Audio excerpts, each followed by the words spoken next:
Le franc CFA n'a jamais été fabriqué pour les Africains. Oui, le franc des colonies françaises d'Afrique n'a jamais été conçu pour les Africains. Il a été conçu pour servir les intérêts des Occidentaux, tout simplement. À la question de savoir pourquoi est-ce que le franc CFA est toujours utilisé dans les pays africains, on va essayer d'apporter quelques réponses à ce questionnement. Respect à vous, c'est un calon. Yeralon, yerafolo, yeresaoson, le numéro de Sanabokassin, le calfata, Janfano, Topé Calfato, tient le Sado, l'anima de Tiko, de Daou Jabira, le net, son nom, Pacheto. Désormais, appelez-moi le loup, comme le paradis, Tizam Pabas, le Hoche, Moudi, Piche, le revenant de la galère, haute définition de les également, le reparateur d'Obtaïka, c'est l'ennemi des jeunes filles, les miroirs de Gaulle, le cauchemar des femmes et le motivateur des désespérés, le mobilisateur de ressources humaines et financières, le formateur, le détecteur de talent, encore et toujours le défenseur intrépide de l'AUS, du code de la route et de l'homme noir, car malheureusement, l'homme noir n'est pas respecté par tout le monde, même en Afrique, ce qui est véritablement paradoxal.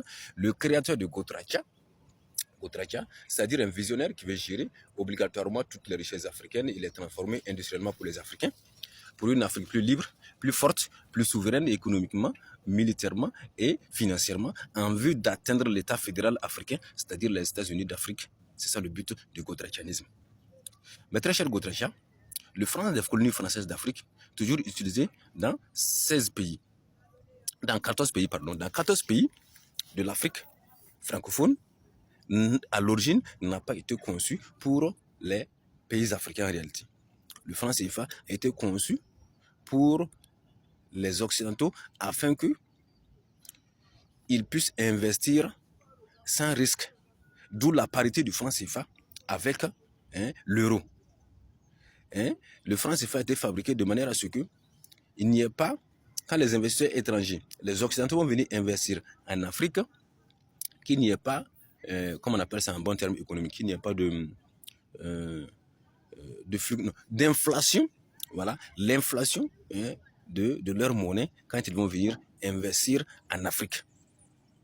Est-ce que vous comprenez?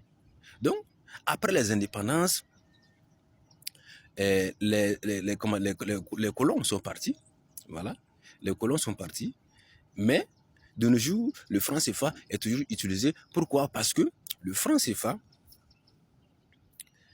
parce que les élites africaines ont remplacé les colons dans la gestion du franc CFA. C'est-à-dire que avant, c'était les colons qui avaient intérêt à garder le franc CFA parce que le franc CFA garantissait une parité avec l'euro, garantissait une constance des échanges des intérêts. Mais aujourd'hui, ce sont les élites africaines qui ont remplacé les colons, qui ont intérêt à ce que le franc CFA existe pour qu'ils puissent en profiter au maximum. En témoignent leurs conditions de vie dans lesquelles ces élites vivent. Ces élites se plaisent dans leurs conditions minimalistes, dans leur immobilisme moyen enjeu. Ces élites-là se plaisent dans le confort qu'ils ont actuellement à cause du franc CFA. Parce que c'est cette élite qui a remplacé les colons après les indépendances. Et c'est elle maintenant qui gère, on va dire, l'intérêt du franc CFA pour les élites, pour les impérialistes, pour les occidentaux.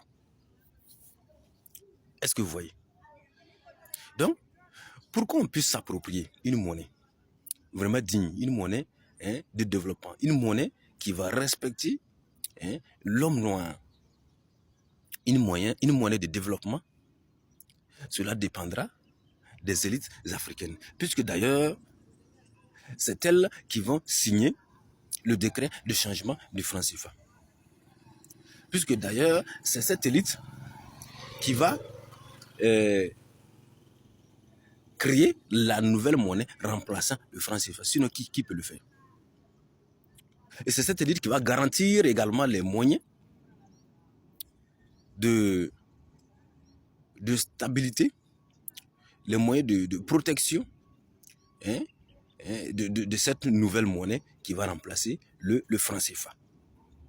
Donc, la balle revient dans le camp des élites africaines. Alors que la majorité de cette élite africaine est une élite de gestion des affaires des Occidentaux, des impérialistes. Ce n'est pas une élite de mission, qui est une mission de libération du peuple africain, une élite de libération des Noirs. C'est de cela qu'il s'agit. C'est une élite de gestion de ce que les Occidentaux ont tracé, de ce que les Occidentaux ont déjà initié, laissé. C'est une élite de gestion de cette... de ce que les Occidentaux ont déjà créé et laissé. Donc ça fait que, moi je me pose une question. Est-ce que les élites africaines sont prêtes à passer à une autre monnaie, à changer le franc CFA? Parce que le confort dans lequel elles se plaisent, est-ce qu'elles sont à mesure d'abandonner ce confort-là? Elles sont à mesure de revenir en arrière pour pouvoir consolider une vraie monnaie afin de propulser, de booster son développement, le développement de la monnaie. Est-ce que les élites africaines sont prêtes, au lieu de rouler à voiture, revenir à moto, afin qu'on puisse créer une nouvelle monnaie et augmenter sa croissance, sa stabilité? C'est la question que je me pose. Alors que ce sont elles